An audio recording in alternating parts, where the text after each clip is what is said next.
wanted to share this testimony from one of our new believers nights.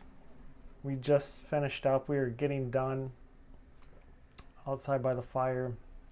This man walks by, tall African American man, strong, big guy, probably 6'3", 6'4".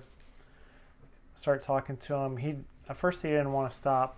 Then he stops, and he's just telling me about his day, kind of some things that happened. And he's a believer, but it's one of those times you just get kind of word of wisdom.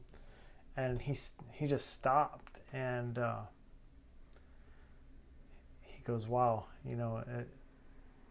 that's what I needed to hear." And he starts opening up. Starts to open up, and he tells me, "Oh, I see what you're doing in the neighborhood. I think I might be coming around more. I like what you're doing in the neighborhood." I invite him in. I say, "You got to see the house. Come in, check out the house, see what we've been doing." We come in. He starts getting emotional. He sees what we've done to the house, how it's been fixed up. And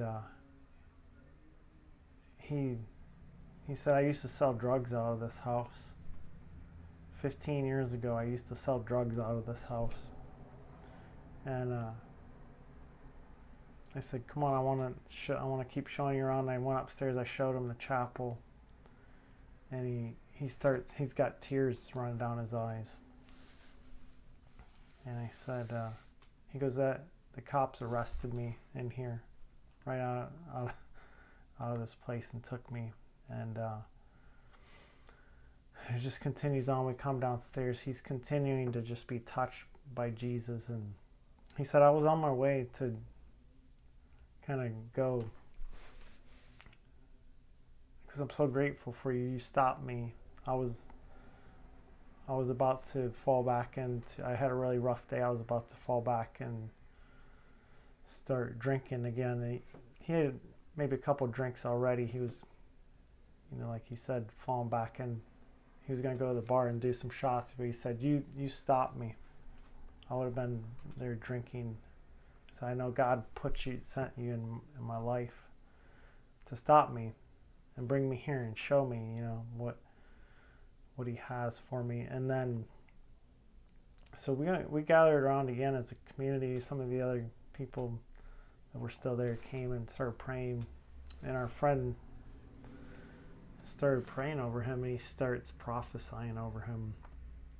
Starts prophesying over his father,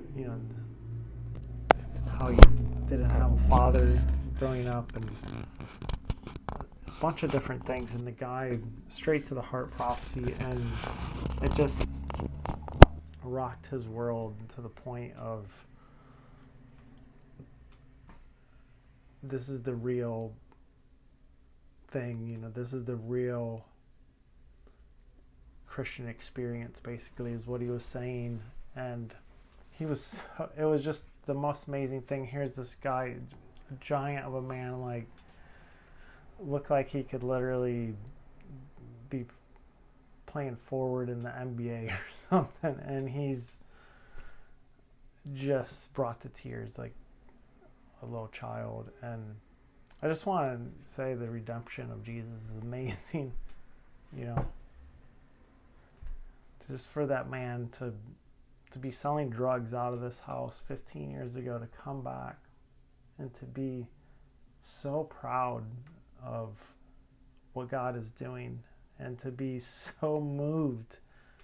That's just God. That's just how good he is. I just wanted to share that. I wanted to share the good things that God is doing, and I'm so grateful. Here, it's easy to get discouraged, and think, hey, am I really making a difference? But wow, God's redemption stories, they're amazing, so wherever you're at, just whatever you're doing, wherever the enemy is trying to bring destruction, just remember, God has got such a better plan of redemption. And that's just one example. This house being a former drug house, now Jesus coming in I just love it. So I hope you enjoy that little story. God bless.